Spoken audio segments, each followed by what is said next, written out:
Good morning. Thank you. This morning I will be speaking to you about interdisciplinary collaboration and how community paramedicine improves access to supportive clinical medicine for oncology patients.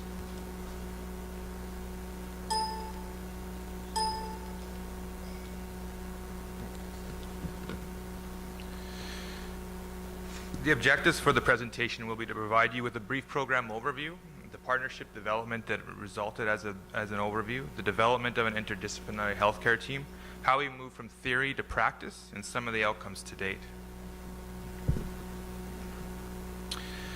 Our community paramedic program has been operating since December 2012. I've been there since inception, was part of the design of this program. We now operate 7 days a week from 6 a.m. to 2200. We have 22 full-time staff, 10 casual staff for a total complement of 22 community paramedics. Each community paramedic receives additional training once hired, and that's usually 6 weeks in duration, but we find our community paramedics learn for years and years and years as they're in the role. We have 6 response units, 5 which are a single person and 1 which is a 2-person unit. And in 2015, we had 5,239 community paramedic patient-related events. By definition, our program is a mobile clinical care team providing immediate or scheduled medical supervision and treatment currently unavailable in the community setting. Our goal is to improve access to primary and urgent health care for vulnerable populations. Requests for community paramedic services within our service occur via 2 methods. First one is partnering continuing care sites recognize people with concerning signs and symptoms. They call our coordination office and we facilitate a community paramedic visit. The second method is one where we have partnerships with different specialty clinics or departments within the healthcare system. They send us a faxed form where that physician or clinic has specific treatment, assessments, or diagnostic orders required to support a complex patient in the community. They send that in, we coordinate a time, then we follow through with the order. The Tom Baker Cancer Centre is Southern Alberta's tertiary cancer centre. They treat over 14,000 patients a year, and they currently see a 4.4% increase in patients per year that they have to manage with. So in April of 2014, our program started receiving indirect referrals from family physicians for people living in the community with signs and symptoms associated with cancer progression and treatment. So these were things such as nausea, dehydration, pain, things our program was very used to managing, but we really felt that the treatments were being done in isolation of their oncologist or their primary healthcare team. We looked at this as an opportunity. We recognized the opportunity to develop more formalized partnership to improve efficacy and improve patient outcomes, and system efficiency to improve system capacity. We plan on reaching out to the Tom Baker Cancer Centre to discuss what a formalized partnership could look like. Before we did that, we asked ourselves, our first question was, which multidisciplinary model would support interdisciplinary collaboration between our programs? We did a little research, and we started answering the first question by looking at a partnership on an integration continuum. At one end is simple cooperation between service delivery organizations, where the patient links the services together through a system of referrals. In the middle is coordination of services within a multidisciplinary network, but each service is offered through separate structure and often separate goals. And then on the high end of the continuum, we had looking at full integration. Multidisciplinary teams within a single organization, there's a pooling of services, single care plan addressing a health or social need of that patient. So a much more integrated, complete model of care. Our goal was to be as highly integrated as possible when we went forward with this partnership. Based on the integration continuum, there was 3 professional models that the literature lent itself to. The first was a multidisciplinary model. Only commonality between different professionals is the patient, with little communication between providers, and treatments are provided for different goals. In the middle was an interdisciplinary model with increasing levels of integration and communication. And then at the very end, there's the transdisciplinary model, which is complete full integration, but the patient is also part of that model. They're part of the decision making. They're part of that partnership that you're forming between 2 programs. So we launched on the transdisciplinary model. Our goal was to create the transdisciplinary model between ourselves and the Tom Baker Cancer Centre. There would be a few key components of the model which everyone would need to embrace. First, it does not replace discipline. It is meant to enhance interprofessional collaboration. Second, second significant element of the transdisciplinary model is that team members identify less with a specific discipline and more with their team. Third is the patient as a member of the team. So we have patient advisors and we have patients that come in within the program to help guide decisions we make around places where we would take the partnership to. And third, patient-focused approach, not a solution-focused approach. This patient-focused approach really helps everybody come together for a common purpose. We're not having our two programs looking for their own solutions based on the partnership. And finally, something called role release. Having other people within both programs give up the ability for others to do some of the work that's needed for these patients. The second question we asked was, what design elements are foundational to the development and implementation of the transdisciplinary model between our programs? Research led us to 10 critical design elements required for ongoing efficient and effective operations.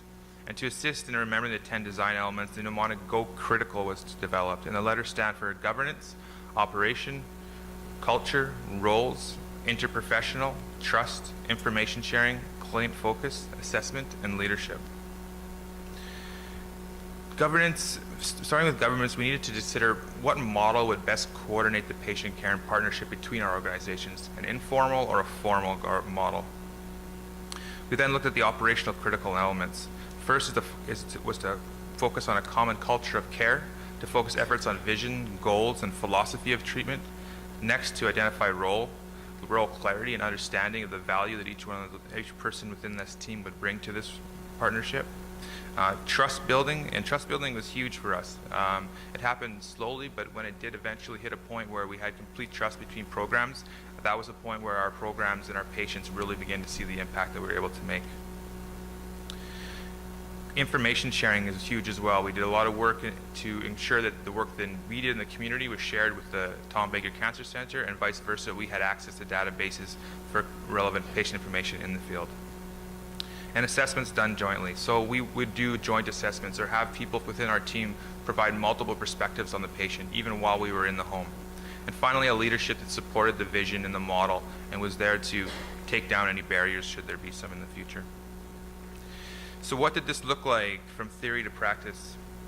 Our leadership met in June 2014 and established an informal shared governance model based on these common goals: improving patient quality of care, improving acute care patient capacity, and reducing EMS and ED visits.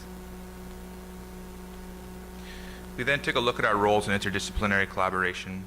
We wanted to establish role clarity between the community paramedic, nurse, and oncologist in support of community treatment. This included the oncologist providing medical oversight, the TBCC nursing staff providing patient history and updated information, and the community paramedic providing the clinical assessments and treatments in the community. Next was the development of a referral form. This was what the Tom Baker Cancer Center would use to send us patients that required treatment in the community. It essentially would be a patient-specific protocol for the needs of that patient at the time of that patient. And this is what they would send into our coordination office. We would facilitate it and go out and see that patient. And finally, we had a communication line directly with the oncologist that sent this referral in, or whoever his covering oncologists were. We did a recent survey and found that 100% of the TBC staff agree that the partnership improves continuity of care and communication between healthcare providers. Trust, so again, a really huge component of our partnership. It didn't happen overnight, it took time to develop. We asked the survey to our TBC staff, do you trust the clinical judgment and the treatment delivered by community paramedics? 47% strongly agreed, 53% agreed.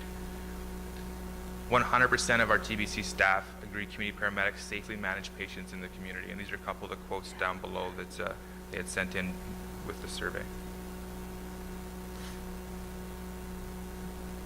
Information sharing, this was huge as well, and it can be a barrier for many organizations, especially when you're not all part of the same organization. But we needed to establish a two-way system of information sharing between our community paramedics and the Tom Baker Cancer Center. This included three components. The first, all community paramedic patient care records are sent back to the referring oncology department or physician for continuity. So before our community paramedic even leaves the scene, they fax their paperwork onto the oncologist or department for continuity. Second, community paramedics would have access to pertinent patient care records. So we ensured that we had access to databases that previously were unaccessible by our team. And third, real-time physician consult when needed. We always had the ability to pick up the phone, call that physician, and tell them everything's fine or something's going sideways, what do you want to do next? The partnership also led to additional joint education and training in things such as blood transfusions, peripherally inserted catheters, and medications such as magnesium sulfate. This partnership really allowed our paramedic scope of practice to start really pushing the edge. We were doing blood transfusions in this field that had never been done before and were uncomfortable by many, but with a lot of due diligence and from a presentation you'll hear later, we were really able to effectively administer blood, and it's had a major impact on patients and the system. It did require the sharing and inclusion of operational procedures, so we did have to sit down with their clinical educators. What do you have? What do we have? Let's blend this, or let's add ourselves to your clinical practice documents so that we can have this partnership continue forward. In June 2014, it begins. In the first 6 months, we saw 363 patients. The demand grew exponentially. The following 6 months, we'd seen 726 patients. In 2015, from a system capacity perspective, we had 1,500 patient events that were helping avoid unnecessary EMS usage, emergency department visits, and increasing acute care beds. The assessments, diagnostics, and treatments our program was able to provide in collaboration with the Tom Baker Cancer Center were previously never seen in the community for oncology patients. These are a few quotes or some survey information that I just received back from the TBC, so let's give you a minute to read a few of those.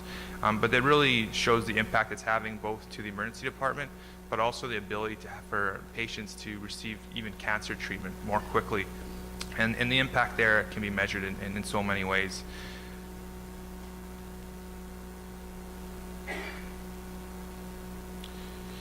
And 92% of the Tom Baker Cancer Center staff respondents agreed the CP partnership avoids unnecessary anticipated visits to the emergency department. From a cost effectiveness perspective, for the comparable cost between a Tom Baker Cancer Center would be about $1,300. An EMS and emergency department visit would be about $1,400 for that comparable treatment.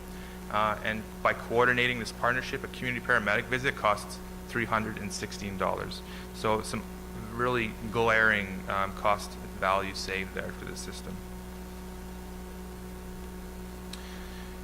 In terms of quality of life, when I ask my staff what differences do you see between previously working in the emergency ambulance field and working now as a community paramedic, consistently I hear, I'm thanked by my patients and family every day for the care I provide. Every day someone comes up to me and thanks me for what I'm able to provide them.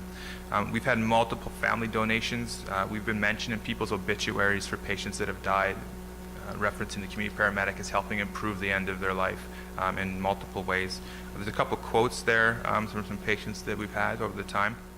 And 100% of the Tom Baker Cancer Center staff respondents agreed that the community paramedic partnership improves patients' quality of life. And for a lot of these patients, quantity is important, but really quality is the most important factor for these people. Our biggest challenge right now is meeting the growing demand. We turn away requests for service daily. We partnered with the Tom Baker with an understanding that we had some capacity within our current resources to do a certain amount of calls for them. The demand and the patient demand became so great that we are now turning them away. We plan on providing a more comprehensive quantitative and qualitative data. So far, a lot of our stuff is anecdotal. It is survey-based. It is from patients, physicians, nurses, but we want to crunch that data a bit further so we can go forward with the Tom Baker and lobby for additional funding so that we can increase our resources and meet that growing demand that we're currently seeing within this current role. Thank you.